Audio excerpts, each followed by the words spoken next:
Hi everyone, Kelly here. I'm getting organized for a coming up project, which will be foundation paper piecing. That's the original pattern. I purchased it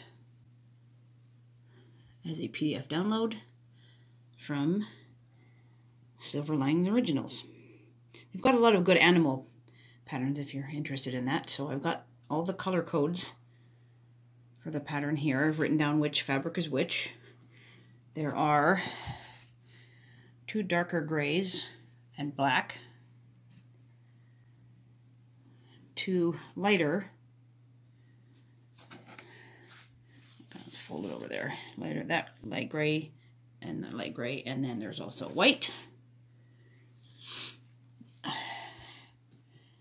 brown for the eyes. My friend gave me this coppery stuff. It looks a little orange in the video, but it's actually quite copper for the copper part of the dog. And that will be the tongue. Probably a little redder than required, but I think it'll look cute because my dog's got a reddish pink tongue, and the one they have here on the pattern is a little dark. So in order to make it bigger, because this is kind of a small wall hanging, I got it copied at Staples, and this big guy is 14 by 14, but I can't actually use this pattern because it's that stiff, shiny paper, and there's no way you can tear it, and that's how you have to do foundation paper piecing. So this big long piece A goes from corner way down here all the way up to the top there. So I have to trace it. It'll work because I put it up to the window, but I have one of those light box things, those fancy light boxes, so I can put it over and trace this and use this as my paper piecing template, because you actually sew the pieces on. I'll show you guys that in a later video.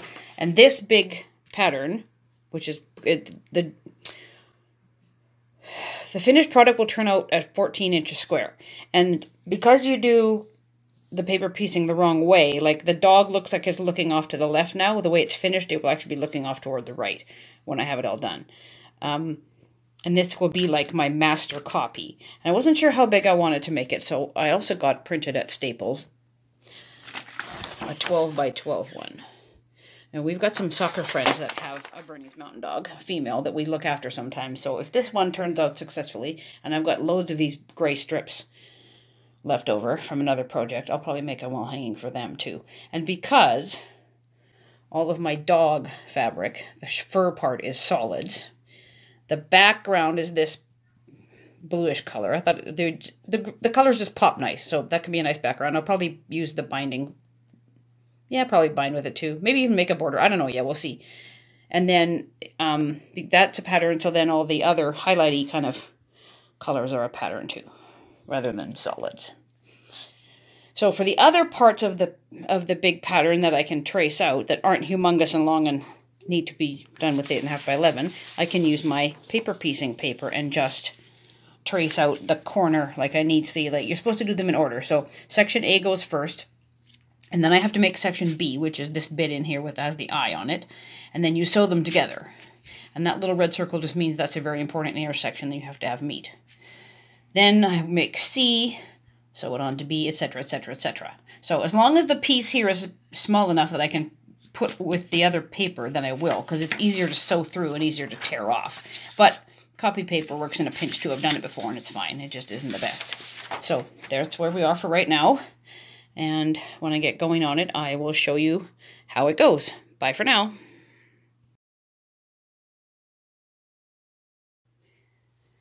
Now we're ready to get sewing. We've got light gray thread loaded in the machine. I figured that would be good for pretty much all my colors. This is a size 90-14 needle. The instructions in the pattern say to use an 80-12, but it doesn't really matter. I kind of like how the 90 punches through the paper better, so that's what I use. And the foot I use has got a straight edge so I can see. Although, now that I think about it, I think I'll use the open foot just to make my eyes a little better. See how it goes. If I don't like it, I'll switch it again. I haven't done this for a while, so I forget what I preferred last time. There we go. Fortunately, I can change them quickly. Okay. Now, piece number 1 is what you start with. So you have to make sure you have enough fabric on the back to cover piece number 1. Put it up to the window or a light source, then you know, so you have loads of extra around the edges. Do not, in any circumstances, be stingy. You will regret it. so I know where the seam is on the next piece. I have stuck pins in, I don't know if you can see this that well, on the line between 1 and 2. All right, so I know where it is. Now, piece number 2 is black, and it has to sit this way on the pattern, like on 1, and be sewn down on the line and then get flipped over into 2. So if I have the pins there, then I can see where to line it up. And I go a 1/4 inch past there, past the pins, line it up like that. Hold it steady. Put your fingers on the pins and then flip it over, and you can hold it up. Even if you hold it up a little bit, I can see that there's black well past that line where 1 and 2 meet.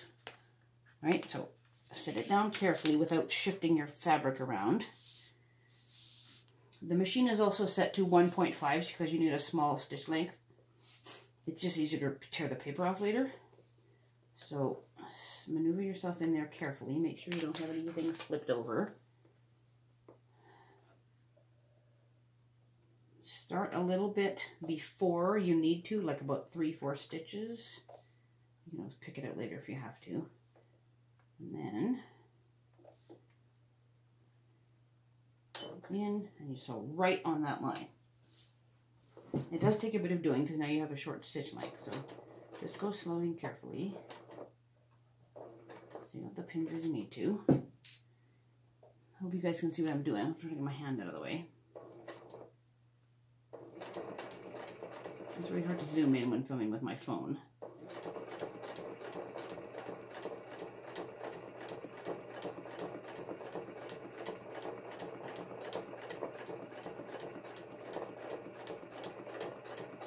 Slowly and carefully. I think I like this wide open foot. I can really see good, so I'm going to stick with that one.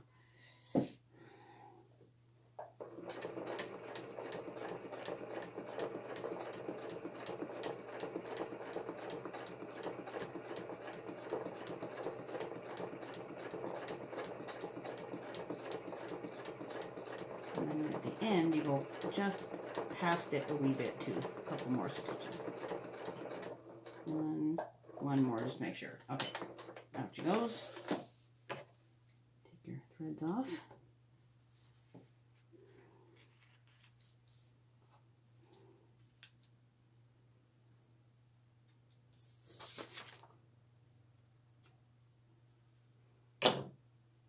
Okay, so there's your seam on the back. Now, you can use any old ruler and measure a 1/4 inch and trim off.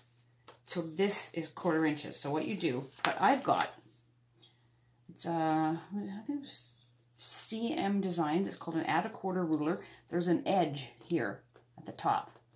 So fold this back where you just did your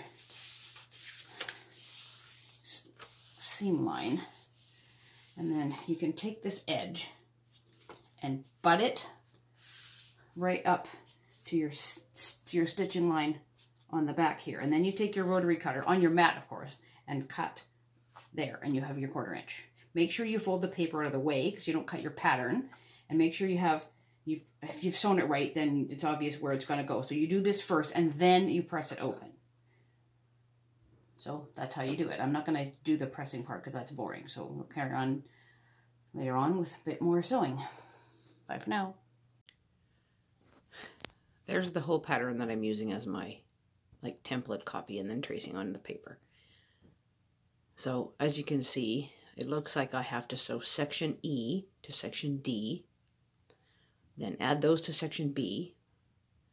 When that's all sewn together, then I sew section E on it, and then it can all be added to section A when those are all done. So I'll probably start putting that together, but in the meantime I will make a few more sections ready to go.